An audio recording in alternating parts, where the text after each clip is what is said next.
Hey everybody, Seth Davis here for Campus Insiders. It's time once again for Monday Mean Tweets. You know that I tweet out my AP Top 25 on Sunday evenings at my Twitter handle, Seth Davis Hoops. I feed the trolls Sunday night, and boy, the trolls were feisty last night. Check out what Sam Taylor 116 had to say, obviously a Baylor fan, because he writes, Baylor's still not ranked? Seriously? Well, Baylor did have the nice win at home over Oklahoma, but I reacted by dropping Oklahoma off of my ballot. Look at Baylor this week.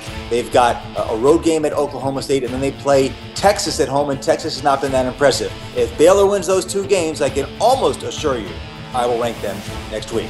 This tweet comes from CSU Rams B-Ball Stats, a fan of Colorado State. What's it going to take? Well, Colorado State's pretty good. They're at 18-2, but they are still a game behind Wyoming in the Mountain West standings. And the problem is, guys, that the Mountain West just ain't that strong. So Colorado State's going to have to keep winning games, very little margin for error if they want to get back on my ballot. They do have a road game at Wyoming coming up soon. If they want to get on my ballot, they ought to win that game.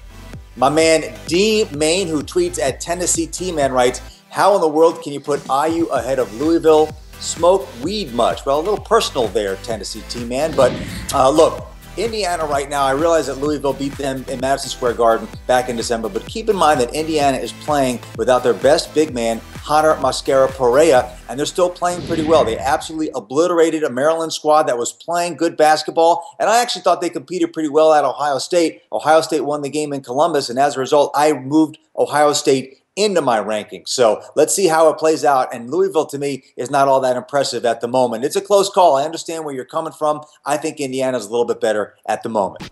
And finally, Michael McGinley, who tweets from Mushman67. He writes, you are a troll, dude. How do you put VCU ahead of Nova when Nova trounced them? Troll alert. First of all, trolls be trolling. So a troll writing to a troll, that's the essence of Twitter right there. But look, that game between VCU and Villanova, yes, Villanova won it big. You know when it was played, dude? November the 24th. That's ancient history. That's 2 months ago. I don't know if you have noticed this, but VCU has won 11 games in a row. And Villanova last week got embarrassed at Georgetown. They lost by 20 points. Villanova also has a loss to Seton Hall, and Seton Hall has played very poorly since then. So, hey, how would they do on a neutral court? I don't know. I would love to see it happen, but I don't think that VCU would lose as poorly as they did way, way back in November. So that's how it looks on Twitter on Sunday nights. We'll see all the trolls next Sunday nights. In the meantime, go back to your bridges and have a great week.